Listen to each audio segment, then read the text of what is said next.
basically the point of the show is I'm going to be talking about plays because I think theater is very underappreciated in the shadow of the movie business these days. And so you should take interest in the plays that I'm about to talk about for the course of this show.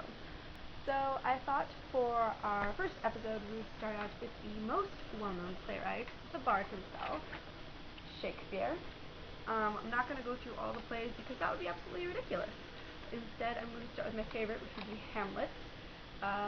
It is actually one of Shakespeare's most well-known plays. It is also the longest play he ever wrote. Depending on who's performing, how they're performing, what scenes they're leaving out, the play can last upwards from 2.5 hours. No one's really sure exactly when it was written. There's actually 3 different copies that are currently, or 3 versions that are in circulation and that are accepted as complete versions of Hamlet. Some don't include certain scenes, some don't include certain lines, etc. For those of you who don't know, the plot of Hamlet consists of Hamlet, who is a prince, whose father, also named Hamlet, it gets a little confusing, dies mysteriously, quote unquote. And then older Hamlet, dead dad Hamlet, has a brother named Claudius who marries Hamlet's widow. I am Gertrude and I'm oblivious. Hamlet, dead dad Hamlet, not character Hamlet, and becomes king. And Hamlet the son, main character about whom the play is, sees his father's ghost, and then the ghost tells him that he was murdered. I'm so sad because my father is dead. Hamlet, I am your father. Claudius killed me. My God, I must kill Claudius. And then, basically Hamlet spends the whole play freaking out and being emo and trying to figure out if he's crazy or if this is true. Moan. Groan. Spend the whole play deciding whether or not I want to kill him. I'll do it. Basically by the end of the play, Hamlet is kind of crazy, ends up killing Claudius, and then a lot of other people died due to random sword switches, which are actually really cool if you ever watch the play.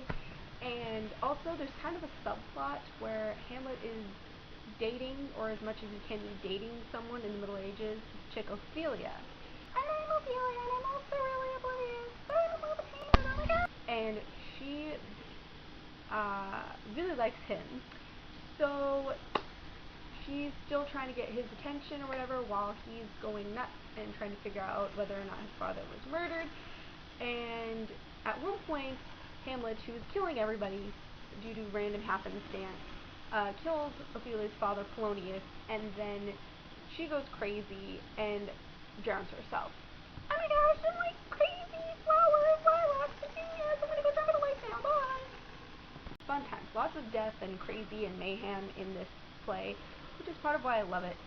Other than that, most people don't understand my love for it because it's very emo-ish sometimes, and there's a lot of criticism out there about how the feminine characters are treated, and I am Gertrude, yada yada yada, and it's really long, but I love it. It's inexplicable.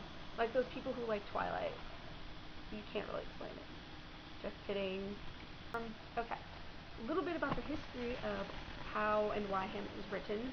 It was based off the tale of Hamlet.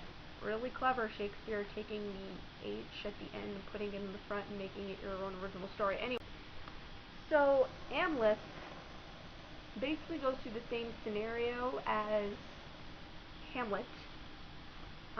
However, unlike in the play where Hamlet is killed at the end / commits suicide, but not really, Hamlet ends up not having his girlfriend go crazy and drown herself, and he survives and marries her, and he lives happily ever after. But also, Shakespeare's most famous quote is in this play: "To be or not to be, that is the question. Whether 'tis nobler in the mind to suffer the slings and arrows of the outrageous fortune, or to take arms against a sea of troubles, and, by opposing, end them, to die, to sleep, no more. and by sleep to say we end the heartache and the 1,000 natural shocks that flesh is heir to. 'Tis a consummation devoutly to be wished, to die, to sleep, perchance to dream. Okay, most of that wasn't the most famous line, but to be or not to be, you should know where that comes from, and the monologue that accompanies it is absolutely amazing. I only read part of it. Well, that's the end of this first segment of Playbill 2.0. I hope you enjoyed it very much, especially since I'd like to keep doing this because it's kind of fun. You're all fabulous and amazing, and can you tell I really want you to keep watching? Thanks, viewers.